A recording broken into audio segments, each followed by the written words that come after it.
नमस्कार, आप देख रहे हैं ND24। आपके साथ मैं हूं सुनील विश्वकर्मा और आप सभी का स्वागत है हमारी इस खास पेशकश में जिसका नाम है बाखबर।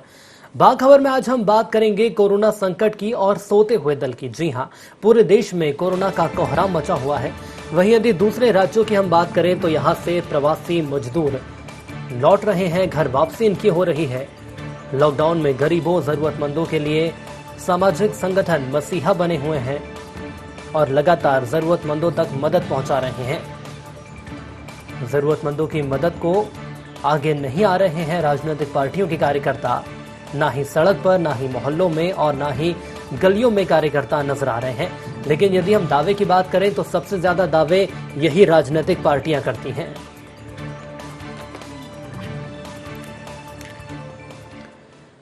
तो कई ऐसे मजदूर हैं जो कि वापस आ रहे हैं, लेकिन यदि हम सामाजिक कार्यकर्ताओं की बात करें या सामाजिक संगठन की बात करें तो यही वो दो पहिए हैं जो कि हमारे मजदूरों तक आम सुविधाएं पहुंचा रहे हैं, घर वापसी के लिए तमाम प्रयास कर रहे हैं। लेकिन यदि हम पार्टियों की बात करें तो पार्टियों के कार्यकर्ता हैं वो नदारद नजर आ रहे हैं। इसी मुद्दे को आज हम आगे बढ़ाएंगे। हमारे साथ ग्रुप एडिटर राघवेंद्र सर जुड़ चुके हैं जो कि इस कार्यक्रम को आगे ले जाएंगे। राघवेंद्र जी, तमाम सवालात उठ रहे हैं लेकिन उसका जवाब हम जानना चाहेंगे। मुख्य विपक्षी दल जो लगातार दावे करती है आम जनता के साथ खड़े होने की, लेकिन आखिर वही दावे बेमानी साबित होते हैं, वही दावे जमीनी स्तर पर नाकाफी साबित होते हैं। सिर्फ सामाजिक संगठन है जो कि मजदूरों की मदद के लिए आगे आ रहे हैं। सुनील जी, आपका बहुत बहुत धन्यवाद और दर्शकों को हम एक बार फिर बाखबर में उनका स्वागत करते हैं। आपने बहुत सही बात की और हम इसी बात को आगे लेके जाना चाहेंगे। इस महत्वपूर्ण चर्चा पर हमारे साथ राजनीतिक और सामाजिक कार्यकर्ता शिव शंकर पटेल टेलीफोन लाइन पर जुड़ गए हैं। शिव शंकर जी, बहुत सारी बातें जो हमें आपसे और आपके साथ हम केदार शंकर सरोय को भी जोड़ेंगे जो किसान नेता भी हैं और पत्रकार वीरेंद्र सिंह कर्णी भी।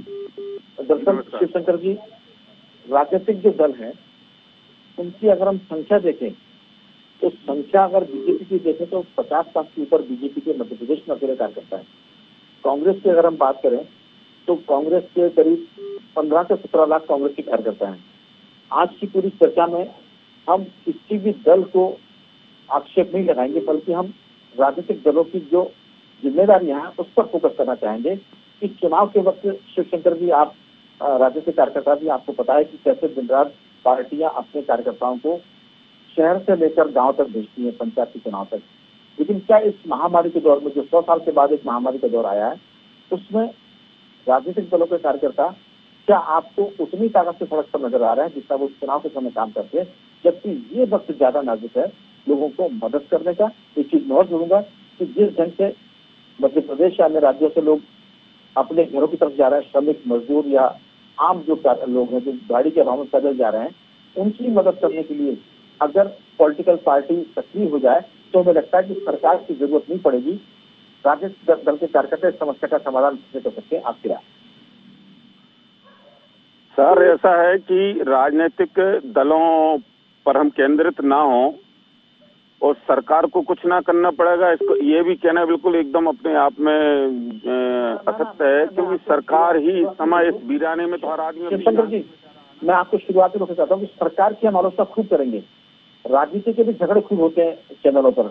आज हम सियासत छोड़कर सिर्फ राजनीतिक पार्टी और सामाजिक सरोकार से जुड़े लोगों की जिम्मेदारी पर बात करेंगे, क्योंकि सरकार जब आती है तो आपने भी खूब पढ़ा है हरिशंकर परसाई जी को, उनके लिए ये उत्सव होता है, बाढ़ उत्सव होता है, सूखा उत्सव होता है, उनके लिए टूरिज्म होता है और ये कोरोना तो और उनके लिए बड़ा मामला है।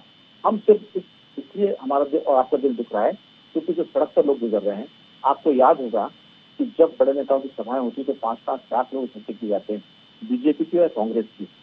वो इकट्ठा करने के लिए जब सरकारें और संगठन काम करते हैं, वैसी ताकत क्यों पॉलिटिकल पार्टी नहीं दिखा रही है? हम इस पर आना चाहते हैं। शिव शंकर जी, देखिए, आप जो कह रहे हैं सामाजिक संगठन सेवा कर रहे हैं, सामाजिक संगठन सिर्फ भोजन बांट रहे हैं और वो भोजन ही बांट सकते हैं, इसके अलावा और कुछ नहीं कर सकते। एक आध कैंपस में सुला भी सकते हैं, लेकिन वो जो 1000 किलोमीटर की यात्रा कर रहे हैं, 700 किलोमीटर की यात्रा कर रहे हैं, उसके लिए तो सरकार ही भेजने की व्यवस्था कर सकती है ना। जब राजनीतिक दल की हम रैली करते हैं जमहूरी मैदान में और उसमें 4 लाख लोगों को बुला लेते हैं, हर जिले के आरटीओ को फोन हो जाता है कि 1000 बसें लगाइए। आरटीओ क्या करता है? आरटीओ सीधा उसके जिले में जितने स्कूल हैं, स्कूल बसें रखी हैं, उनको फोन करता है, वो गांव गांव में फिट हो जाती हैं और भीड़ भर के आपकी भोपाल में आपके नेताओं को खुश करने के लिए पहुंच जाती है। सरकार भी मजबूत दिखती है। तो आज यही सरकार आरटीओ को ऐसे निर्देश जारी नहीं कर सकती कि जो परिवार वहां जा रहा हो वहां उसको गाड़ी लगाइए और जहां अपने बॉर्डर के बाहर तक छोड़ के आइए। भाई एक परिवार एक सूमो गाड़ी में बैठ सकते हैं, गाड़ी चल सकती हैं, ये सोशल वर्किंग तो सोशल भोजन करा सकते हैं, लेकिन इनको परिवहन एक निश्चित स्थान तक 100 किलोमीटर 200 किलोमीटर की यात्रा करवा दो उन गरीबों को यार, तो बहुत बड़ी बात हो जाएगी। अपने बॉर्डर तक छोड़े आओ, उसमें क्या जाता है, कितना बिगड़ेगा। लफाजी बैठ के और टीवियों पे अपना शरीर लूटना। देखो मूल बात में जाइए, आपके जो पैदल चल रहे हैं वो जीवन में कभी चले नहीं है। इतनी लंबी यात्राएं कभी किसी देश में किसी मुल्क में किसी ने नहीं की कि 1000 किलोमीटर आदमी अपने बच्चों को लेकर चल रहा हो। ये बहुत बड़ा दुर्भाग्य है, इससे निपटना चाहिए और आरटीओ को निर्देश जारी करके इनको छुड़वाना चाहिए। जितने किलोमीटर आप छुड़वा दो साहब, आपके लिए बहुत धन्यवाद देंगे करीब। मेरा कहना इतना सा है। बिल्कुल शिवशंकर जी पटेल जी, हम इसी बात पर आपने एक टिप्पणी भी लिखी थी फेसबुक पर, उसको भी हम इस चर्चा में जोड़ना चाहेंगे। ऐसा कहना ये कि सरकार, राजनीतिक पार्टियां और समाज, क्योंकि ये महामारी है, ये किसी नेता के सभा का कार्यक्रम नहीं है। इस महामारी में सबको मिलकर लड़ना पड़ेगा। हम सरकार की आलोचना रोज करते हैं, आज भी करेंगे, लेकिन हमारा कहना है कि जो पार्टियां हमारे 50 लाख कार्यकर्ता हैं, हमारे 90 लाख कार्यकर्ता हैं, कांग्रेस के थी हमारे जो 15 महीने पहले सरकार में थी उसके 17 लाख के करीब कार्यकर्ता हैं, आखिर ये इस मौके पर अपनी जिम्मेदारी कब निभाएंगे। सरकार में हम ये मानते हैं कि सरकार का तंत्र हमेशा भ्रष्टाचार करता है। आपने बहुत मुद्दे की बात की कि सरकार चाहे तो आरटीओ को कह सकती है कि अपने अपने जिलों में स्कूल की बसें, प्राइवेट बसों को कह सकती है कि वो जो ऑपरेटर्स होते हैं वो बसें लगा दें और जो लोग जहाँ है वहां से 100 किलोमीटर 200 किलोमीटर दूर पहुंचा दें, क्योंकि सुप्रीम कोर्ट में भी केंद्र सरकार ने कहा है कि जो लोग मजदूर या श्रमिक सड़क पर जा रहे हैं, अगर वो नहीं रुकेंगे तो हम क्या कर सकते हैं। हम सबको याद है कि सरकारों को कहा गया है कि राज्य सरकारें अपने यहाँ श्रमिकों के, मजदूरों को उनके भोजन के इंतजाम करें, लेकिन व्यवस्था फ्लॉप है, टोटल फेल्यूर है सरकारों का, प्रशासन का।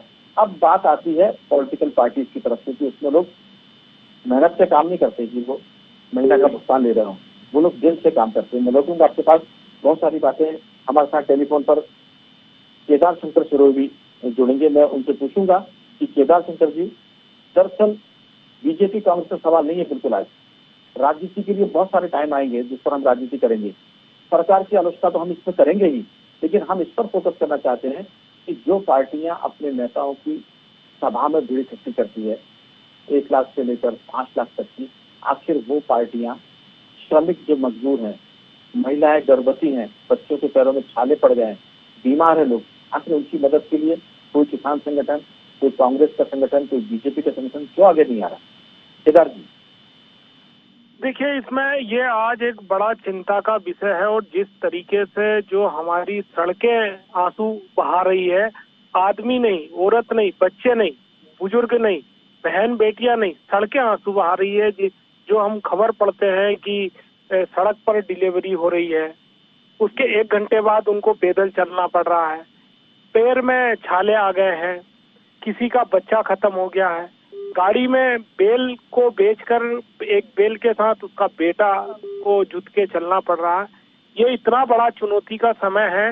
इस पर अभी राजनीति की बात तो इसलिए नहीं होनी चाहिए कि अब तो ये राजनीति ने ही तो इतना सब कबाड़ा किया।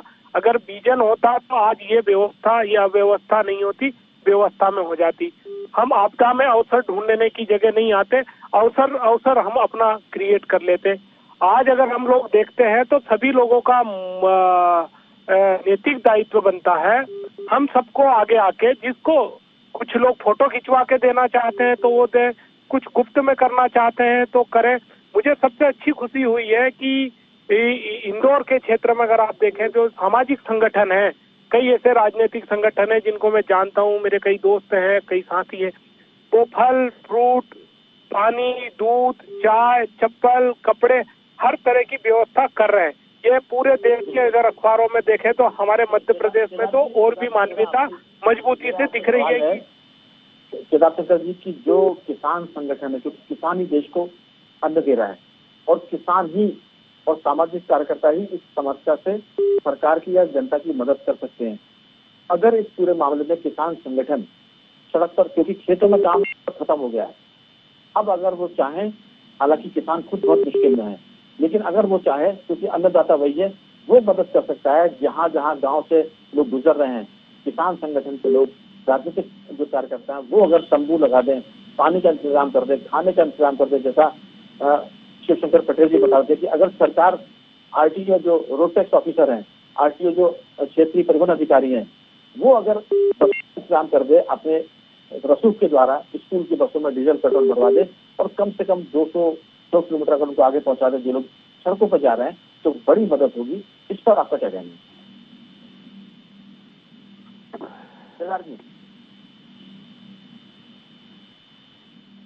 केदार जी मेरी आवाज सुन पा रहे हैं? अरे उसमें अधिकांश जो है वो किसान और किसानी से ताल्लुकात रखने वाले लोग हैं। वही लोग आज आप देख लीजिए, गांव के ही लोग हैं जो भंडारा चला रहे हैं, जो लोगों को खाना खिला रहे हैं। जितनी जिसकी क्षमता है वो उतना अपने अपने जगह के भंडारों पर डोनेट कर रहा है। कोई गेहूं दे रहा है, कोई चावल दे रहा है, किसी ने दाल दी। इस तरह के बड़े स्तर पे कैंप चल रहे हैं, ये लोग कर रहे हैं। दूसरी बात, आप पूरे मध्य प्रदेश या देश में चले जाइए, ये जो शहर का व्यक्ति है, जो कई सालों से मैं भी देख रहा था टीवी में कि 40 साल मुंबई में रहने के बाद वो अपने 1500 किलोमीटर गांव जाना चाह रहा है। मतलब ये है कि आज की तारीख में उनको अगर गांव है तो का विश्वास उसको है कि वहाँ रोटी मिलेगी, तो वो विश्वास के पीछे किसान है और वो गांव का कल्चर, वो व्यवस्था और वो लोगों का एक दूसरे से जुड़ाव है।